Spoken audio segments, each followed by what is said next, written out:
সহজেই চা পানের জন্য টি ব্যাগ একটি আরামদায়ক সমাধান হলেও সম্প্রতি প্রকাশিত একটি গবেষণা বলছে বাণিজ্যিক টি ব্যাগের বাইরের স্তরের উপাদান থেকে লাখ লাখ মাইক্রো ও ন্যানোপ্লাস্টিক নির্গত হয় এবং এগুলো মানব স্বাস্থ্যের জন্য ক্ষতিকর।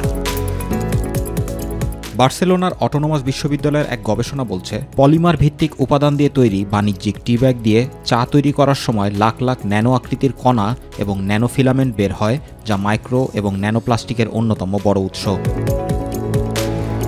কেমোস্ফিয়ার জার্নালে প্রকাশিত এই গবেষণায় আরও বলা হয়, এই কণাগুলো মানুষের শরীরের ভেতরে বিভিন্ন অন্ত্রের কোষে শোষিত হয়ে রক্তপ্রবাহে চলে যেতে পারে এবং শরীরের বিভিন্ন অংশে ছড়িয়ে যেতে পারে। গবেষণায় ব্যবহৃত টি ব্যাগের ব্র্যান্ডগুলোর নাম প্রকাশ করা হয়নি, তবে এগুলোর বাজারে পাওয়া যায় বলে জানানো হয়েছে।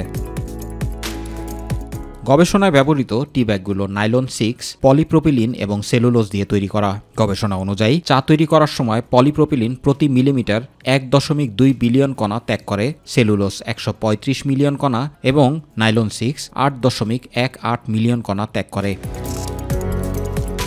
বাংলাদেশে বাণিজ্যিক টি ব্যাগের ব্যবহার দিন দিন বাড়ছে। সাধারণ চা বানানোর ঝামেলা এড়িয়ে সহজেই পান করার জন্য টি ব্যাগ এখন অনেকের পছন্দ। তবে এই গবেষণার তথ্য থেকে জানা যাচ্ছে এটি স্বাস্থ্যের জন্য অত্যন্ত ঝুঁকিপূর্ণ হতে পারে। বাংলাদেশের বাজারে যেসব টি ব্যাগ সহজলভ্য সেগুলোতেও এই ধরনের উপাদান থাকতে পারে।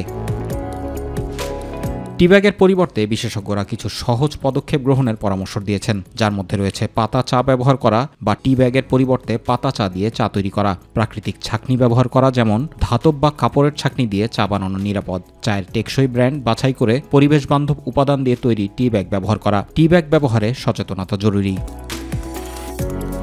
জুবায়ের রহমান, মাই টিভি নিউজ।